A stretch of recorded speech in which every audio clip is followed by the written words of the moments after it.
நீங்க நம்புற இந்த 3 விஷயங்கள், உங்களோட வாழ்க்கைய 5 வருஷம் பின்னாடி தள்ளிக்கிட்டு இருக்கு அப்படின்னு சொன்னா உங்களால நம்ப முடியுதா? உங்களுடைய ஒரே ஒரு எண்ணம், உங்க பேங்க் அக்கவுண்ட்டையும், உங்களோட வாழ்க்கையும் மாத்திடும்னு சொன்னா, கண்டிப்பா உங்களுக்கு அது வியப்பா தான் இருக்கும்.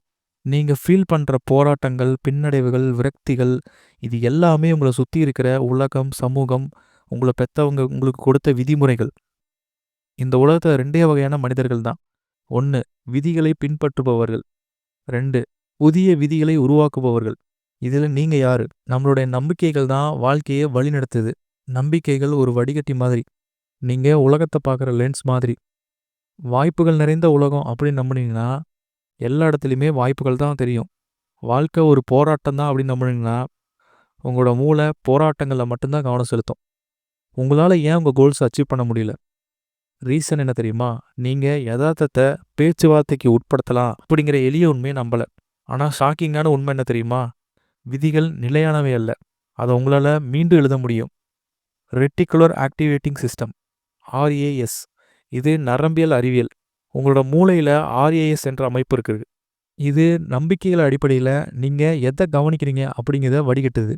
நீங்க ஒரு புதுசா ஒரு வார்த்தைய கத்துக்கிட்டீங்கன்னா, அது திடீர்னு எல்லா இடத்துலயும் தெரியிற மாதிரி. உங்க நம்பிக்கை எதுவோ அதற்கான ஆதாரங்கள மட்டும் தான் உங்க மூளை தேடி கவனிக்கும். ஆனா இந்த திட்டத்த உங்களால மாத்தி அமைக்க முடியும். இதுக்கு நான் ஒரு எக்ஸாம்பிள் சொல்றேன். அந்த எக்ஸாம்பிள் மூலியமா நான் என்ன சொல்ல வந்தேன் அப்படிங்கிறது கண்டிப்பா உங்களுக்கு புரியும். Henry Ford. Ford car company ஆரம்பிச்ச ஹென்றி ஃபோர்ட். 1900 ஆரம்ப காலகட்டத்தில காருங்கிறது சாதாரண மக்களுக்கு கனவு மட்டுமே. அந்த காலத்துல எல்லா உற்பத்தியாளர்களும் என்ன நெனச்சாங்க தெரியுமா? காருங்கிறது பணக்காரங்களுக்கான லக்ஸுரி பொருள். அதனால அவங்க முக்கியமா விலை உயர்ந்த கை வேலைப்பாட்டுல செஞ்ச ஏழை மக்களுக்கு எட்டாத கார்கள மட்டும் உருவாக்குனாங்க. ஆனா ஒரே ஒரு மனுஷன் மட்டும் வித்தியாசமா யோசிச்சாரு. அவர்தான் ஹென்றி ஃபோர்ட். சாதாரண மனிதனுக்கும் கார் வாங்கணும்னு ஆசை இருக்காதா? நான் எல்லாரும் வாங்கக்கூடிய மலிவு விலையில ஒரு கார உருவாக்குனா என்ன ஆகும்? இது ஒரு சாதாரண யோசனை மாரி தெரிஞ்சாலும், அந்த ஒரே ஒரு நம்பிக்கை தான் முழு தொழில்துறையோட விதிகள உடைச்சது. அந்த நம்பிக்கையில பிறந்தது தான் மாடல் டி ஃபோர்ட். ஃபோர்டு ஒரு பெரிய ரிஸ்க் எடுத்தாரு. மக்கள்லாம் சிரிச்சாங்க. மற்ற தயாரிப்பாளர்கள விமர்சித்தாங்க. மலிவு விலையில கார் அது எப்படி சாத்தியமாகும்? அப்படின்னு எல்லாம் கேலி கிண்டல் பண்ணாங்க. ஆனா ஃபோர்ட் விடவே இல்ல. அவரோட புரொடக்ஷன் டெக்னிக்க மாத்துனாரு. அசெம்பிளி லைன் அப்படிங்கிற புதிய சிஸ்டத்த கண்டுபிடிச்சாரு. ஒரு கார உருவாக்குற செலவையும், டைமையும் பெருமளவுல குறைச்சாரு. சாதாரண மக்களுக்கான கார உருவாக்குனாரு. அதோட விளைவு என்ன தெரியுமா? காரோட விலை $800லிருந்து $260 இறங்குச்சு. ஆயிரக்கணக்கான மக்கள் முதல் முறையா கார வாங்க முடிஞ்சுச்சு. கார் துறையே முழுசுமா மாறி போயிருச்சு. எல்லாரும் இது முடியாது அப்படின்னு நெனச்ச நேரத்துல, ஃபோர்டு மட்டும் ஏன் முடியாது அப்படின்னு கேட்டாரு. இந்த ஒத்த நம்பிக்கை தான் அவரோட வாழ்க்கையும், தொழில்துறையையும், உலகத்தையும் எப்படி மாத்த முடியும் அப்படிங்கிறதுக்கான சிறந்த உதாரணம். இன்னைக்கு நீங்க நம்புற ஒரு விஷயம், இது முடியாது, இது ரிஸ்க், இது பாசிபிள் இல்ல அப்படின்னு நெனைக்கிற ஒரு சின்ன நம்பிக்கை, உங்கள 5 வருஷம் பின்னாடி தள்ளிக்கிட்டு இருக்கலாம். ஆனா அந்த நம்பிக்கைய மாற்ற ஒரு கேள்வி போதும். இந்த விதிகள நான் மாத்தி எழுதுனா, இத நான் புதிய விதத்துல பார்த்தனா அப்படின்னு நீங்க நெனச்சீங்கன்னா, ஹென்றி ஃபோர்ட் உலகத்தோட விதிகள உடைச்சாரு. நீங்க உங்க வாழ்க்கையோட விதிகள உடைக்க முடியாதா? ஞாபகம் வச்சுக்கோங்க. நீங்க வாழ்ந்துட்டு வர விதிகள் கல்லுல செதுக்கப்பட்டவை அல்ல. அவை மணலில் எழுதப்பட்டவை. நீங்க சவால் செய்ய முடிவு செஞ்ச உடனேயுமே அவை கரையத் தொடங்கும். உங்களுடைய எதார்த்தத்த கட்டுப்படுத்துற கண்ணுக்கு தெரியாத சக்தி எது தெரியுமா? உங்களுடைய கவனம், ஃபோக்கஸ். மூளை ஒரு ஸ்பாட்லைட் மாதிரி. நீங்க எங்க வெளிச்சம் செலுத்துறீங்களோ, அதுவே வளரும். பிரச்சனையில கவனம் செலுத்துனீங்கன்னா, பிரச்சனைய பார்ப்பீங்க. வாய்ப்புகள்ல கவனம் செலுத்துனீங்கன்னா, வாய்ப்புகள பார்ப்பீங்க. ரியாலிட்டி ஒரு கண்ணாடி மாதிரி.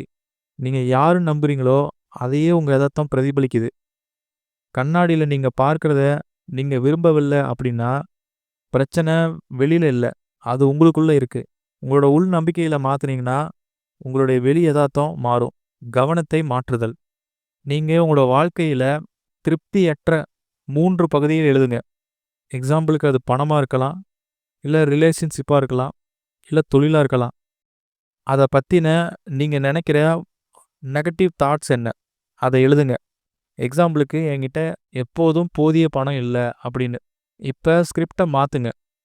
ஒவ்வொரு நெகட்டிவ் தாட்ஸுக்கும் நேர்மாறானத எழுதுங்க. எக்ஸாம்பிளுக்கு, நான் எப்போதும் செழிப்பா இருக்கிறதுக்கு புதிய வழிய கண்டுபிடிக்கிறேன் அப்படின்னு. இந்த புது ரூல்ஸ தினமும் சத்தமா படிங்க. 5 நிமிஷம் மனசுல காட்சிப்படுத்தி பாருங்க. நீங்க விரும்புற வாழ்க்கைய இப்போதே வாழ்ற மாரி கற்பனை செய்யுங்க. வெற்றி, மகிழ்ச்சி, செழிப்பு, ஃபீலிங்ஸ உணருங்க. உங்களோட எனர்ஜிங்கிறது யூனிவர்ஸ்க்கு உங்களோட சிக்னல் மாதிரி. உங்களோட எண்ணம், உணர்ச்சி இது எல்லாமே ஒரு வைப்ரேஷன வெளிப்படுத்துது. இந்த யூனிவர்ஸ் அதுக்கு ஏத்த மாதிரி அனுபவத்த உங்களுக்கு கொடுக்குது. பயம், கோபம், குற்ற உணர்ச்சி இது மாதிரியான எதிர்மறை உணர்ச்சிகள் நீங்க பிடிச்சிட்டு இருந்தீங்கன்னா, அது செங்கல் நிறைஞ்ச பைய இழுத்துட்டு போற மாதிரி. நீங்க இன்னும் பிடிச்சிட்டு இருக்கிற ஒரு செங்கல் நிறைஞ்ச பைய ஐடென்டிஃபை பண்ணுங்க. எக்ஸாம்பிளுக்கு தோல்வி பத்தின பயம்.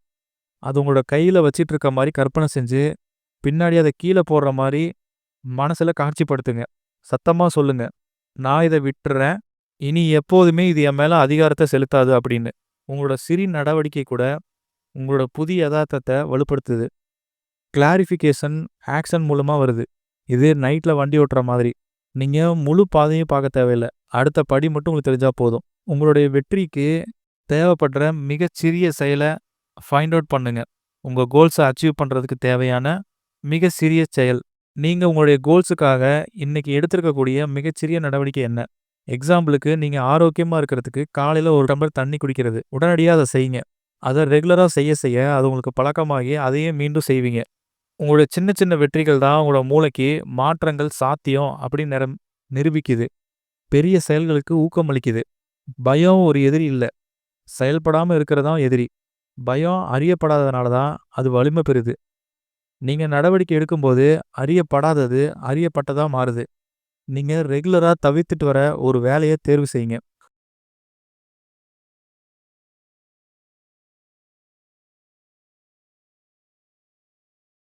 ஒரு டைம் நீங்க செய்யத் தொடங்கிட்டீங்கன்னா, அந்த பயம் பெரும்பாலும் மறைஞ்சிரும்.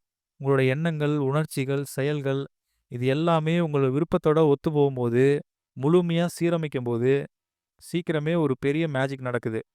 இதுதான் குவாண்டம் மாற்றம். உங்களுக்கு மாற்றம் வேணும் அப்படின்னா, இந்த 3 விஷயங்கள மாத்தி அமைச்சு ஆகணும் நீங்க. ஃபர்ஸ்ட் உங்களோட எண்ணங்கள். உங்களோட விருப்பங்கள பத்தி நீங்க என்ன நினைக்கிறீங்க? செகண்ட் உணர்ச்சிகள். உங்களோட விருப்பங்கள பத்தி நீங்க எப்படி ஃபீல் பண்றீங்க? விசுவலைசேஷன் மூலமா. மகிழ்ச்சி, நன்றிய கொண்டு வர்றது. Third action. அத உருவாக்குறதுக்கு நீங்க என்ன செய்றீங்க? டெய்லி ஒரு சின்ன செயல செய்றது. மாற்றம் அப்படிங்கிறது ஒரு முறை மட்டுமே நடக்கிற நிகழ்வு அல்ல. அது ஒரு வாழ்க்கை முறை.